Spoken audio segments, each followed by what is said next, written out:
The NCAA Tournament lived up to its nickname this weekend, March Madness, after a weekend filled with buzzer beaters, major upsets, and massive comebacks. The stage is set for the Sweet 16.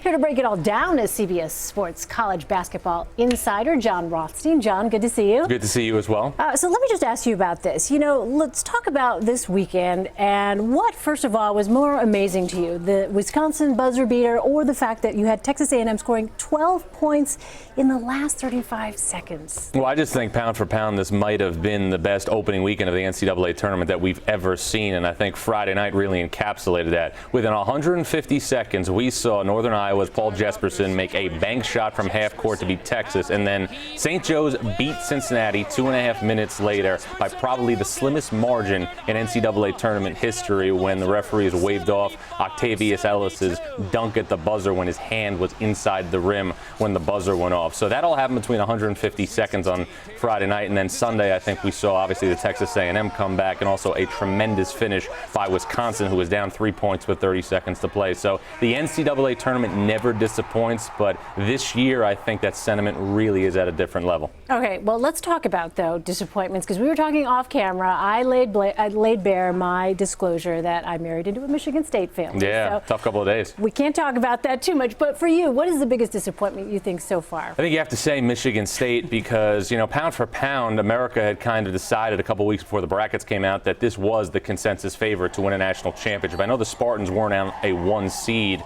like 4 other teams, but you could make the case coming into the NCAA tournament that Michigan State had the best player in the bracket in Denzel Valentine, the best shooter in the bracket in Bryn Forbes, and the best tournament coach not named Mike Krzyzewski in Tom Izzo. And the amazing thing about Michigan State's loss to Middle Tennessee is this. I had a conversation before the Conference USA conference tournament with a Conference USA head coach about which team should I key in on from Conference USA in the NCAA tournament. And he told me UAB. He didn't even mention Middle Tennessee. And not only did Middle Tennessee pull arguably the biggest upset in NCAA tournament history, Michigan State never led against the Blue Raiders. So to beat the Spartans from tip to finish, that is cementing your place in the record books. Okay, I need to move on. It's just too painful, Jon. So let me ask you this. Americans are always looking for that Cinderella story, that Cinderella team.